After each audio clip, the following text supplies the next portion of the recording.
kami dari kelompok B2 akan mempresentasikan hasil field trip botani dengan judul Keanekaragaman Morfologi Vegetasi di Lahan UB Forest.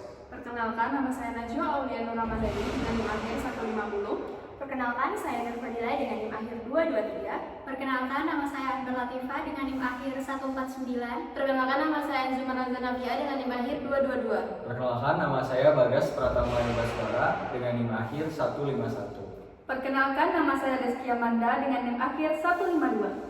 Perkenalkan, nama saya Siti Rahmawati Al-Azizah dengan NIM akhir 224. Perkenalkan, nama saya Kika Nabila dengan NIM akhir 221. Perkenalkan, nama saya Ika Kusmawati dengan NIM akhir 033. Perkenalkan, nama saya Fiorentina Sabita Susilo dengan NIM akhir 034.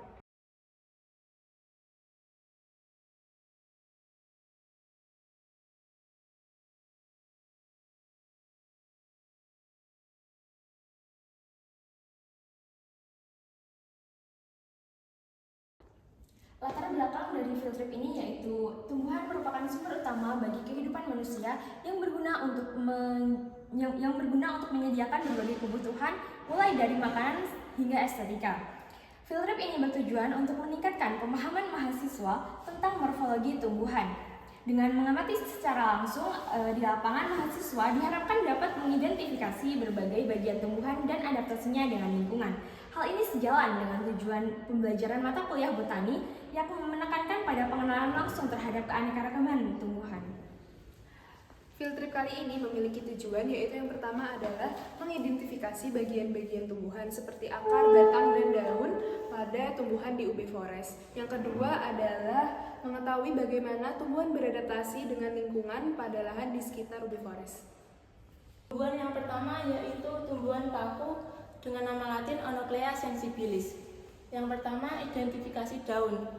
Daun paku memiliki kelengkapan daun yang lengkap, bentuk daun memanjang, ujung daun runcing, pangkal daun rumpang, tulang daun menyirip, tepi daun beringgit, daging daun tipis seperti selaput, permukaan daun kasar tanpa modifikasi daun.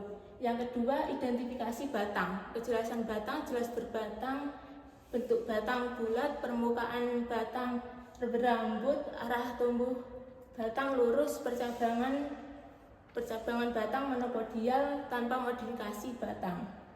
Yang ketiga, identifikasi akar. Sistem akar yaitu serabut tanpa modifikasi akar. Tumbuhan paku dapat tumbuh dan berkembang di berbagai habitat pada daerah dengan kelembapan yang tinggi. Hal ini dikarenakan tumbuhan paku tergolong tumbuhan higrofit, yaitu tumbuhan yang menyukai tempat lembab dan teduh. Tumbuhan paku dapat hidup di darat secara epifit, yaitu dengan menempel pada tumbuhan lain dan tidak mengambil unsur hara dan air dari tumbuhan yang ditumpanginya. Daun pada tumbuhan paku yang masih muda menempel dan menggulung ke atas seperti gagang biola. Tumbuhan paku mempunyai daun dengan bentuk bergerigi dan permukaan kasar. Hal ini dikarenakan permukaan daunnya mempunyai bulu halus. Akar tumbuhan paku tumbuh dari berbagai batang. Batang tumbuhan paku umumnya bercabang-cabang, menggarpu atau dikotom, dan terdapat banyak daun yang terus tumbuh. Tumbuhan paku memiliki tipe stomata, yaitu stomata polositik yang ditemukan pada permukaan bawah daun. Tipe stomata polositik merupakan stomata yang dikelilingi oleh tetangga dan juga tipe stomata dengan sel tetangga yang berbentuk U dan mengelilingi hampir seluruh bagian sel penjaga dari ujung kistal. Yang kedua ada konkopi atau nama latinnya Coffea sp. Yang pertama ada identifikasi daun. Kelengkapan daunnya daun lengkap. Bentuk daunnya jorong, ujung daunnya meruncing, pangkal daunnya tumpul, tulang daunnya menyirip, tepi daunnya rata, serta daging daunnya seperti kertas, permukaan daunnya licin mengkilap dan tidak ada modifikasi daun. Yang kedua ada identifikasi batang.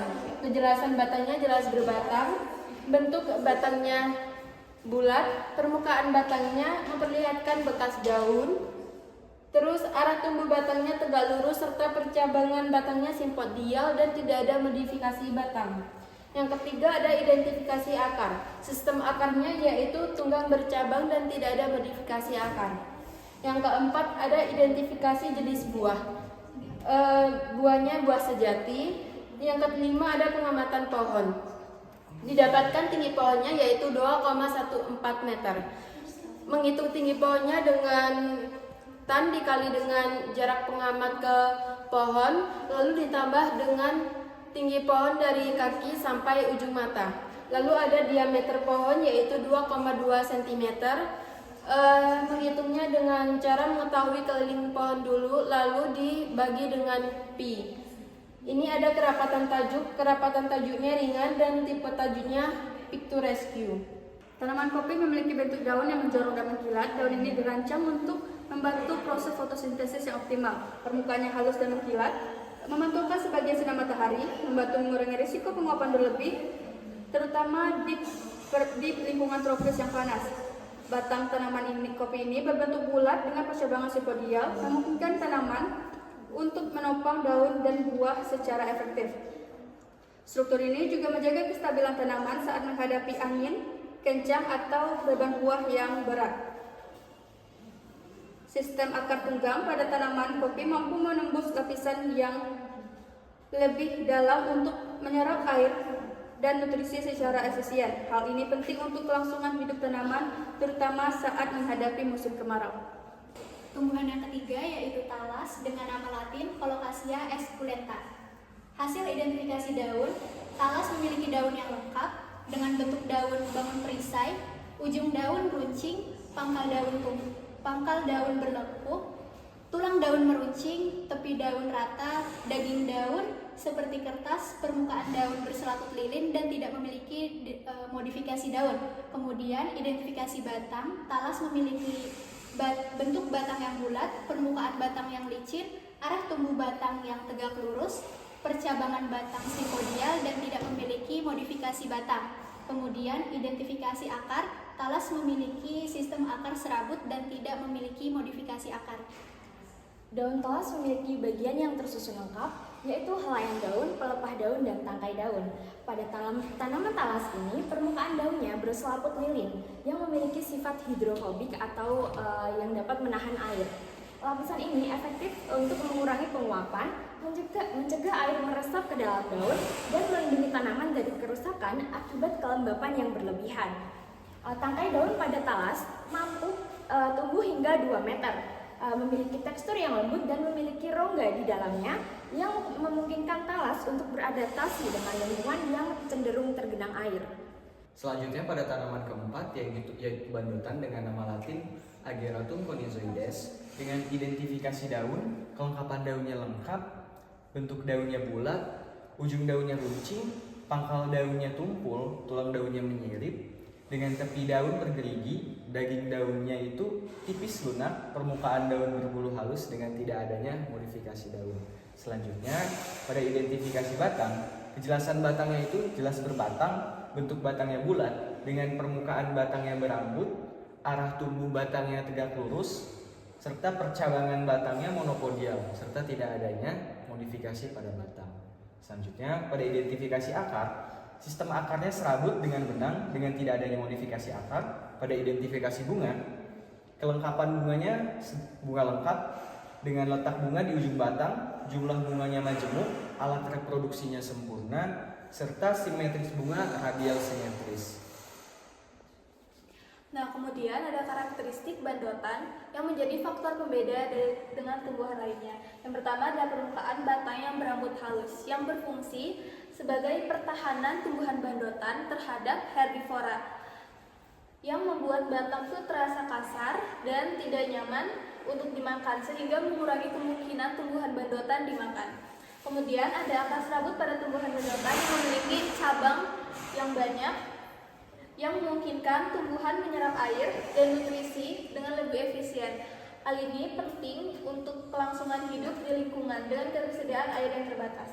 Kemudian bandotan memiliki bunga majemuk, yang dimana bunga majemuk pada tumbuhan bandotan ini berfungsi untuk menarik perhatian serangga penyerbuk sehingga meningkatkan peluang penyerbukan yang sukses dan esensial untuk reproduksi tanaman.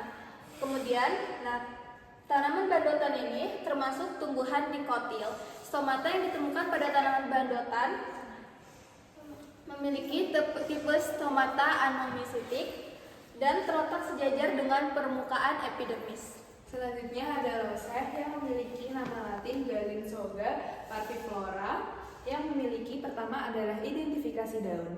Kelengkapan daunnya adalah daunnya lengkap, jenis daun, daun tunggal, lalu ada bentuk daunnya jorong, ujung daunnya runcing, pangkal daunnya tumpul, tulang daunnya melengkung, tepi daun bergerigi, daging daunnya seperti kertas, permukaan daunnya berbulu jarang dan tidak memiliki modifikasi daun. Selanjutnya adalah identifikasi batang, kejelasan batang jelas berbatang, lalu bentuk batang bulat, permukaan batangnya adalah berambut, arah tumbuh batang adalah tegak lurus, percabangan batang adalah simpodial dan tidak memiliki modifikasi batang. Selanjutnya adalah identifikasi akar, sistem akar yaitu serabut atau benang dan tidak memiliki modifikasi akar. Yang terakhir adalah identifikasi bunga, kelengkapan bunganya tidak lengkap. Selanjutnya letak bunganya adalah di ujung batang, jumlah bunga tunggal, alat reproduksinya adalah sempurna, simetri bunga adalah radial simetrik. Beberapa faktor pembeda yang ada pada tumbuhan loseh yaitu daun yang berbulu jarang dan tepi daun yang bergerigi. Daun berbulu jarang berfungsi untuk mengurangi penguapan air dan menciptakan lapisan udara di sekitar permukaan daun, sehingga tumbuhan mampu mempertahankan kelembapan terutama pada lingkungan yang kering.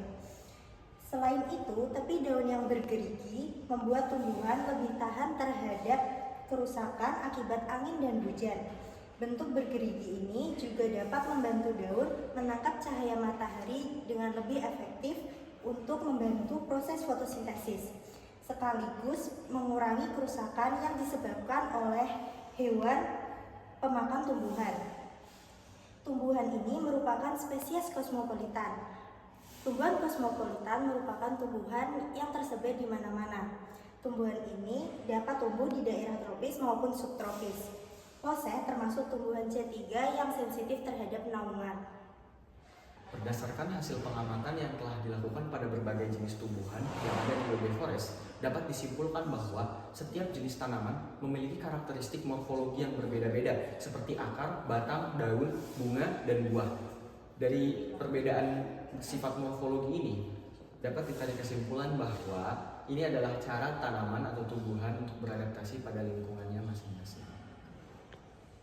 Terima kasih kami ucapkan sebesar-besarnya kepada Bapak Dr. Muhammad Rafiq SPMP dan Bapak Profesor Dr. Insinyur Muhammad Dawa Mahfur SU selaku dosen pengampu mata kuliah botani atas bimbingan, dukungan, serta ilmu yang telah diberikan.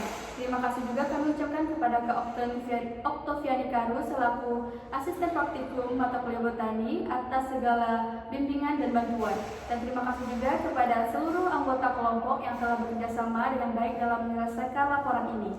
Sekian presentasi dari kelompok B2, kurang lebihnya mohon maaf. Assalamualaikum warahmatullahi wabarakatuh.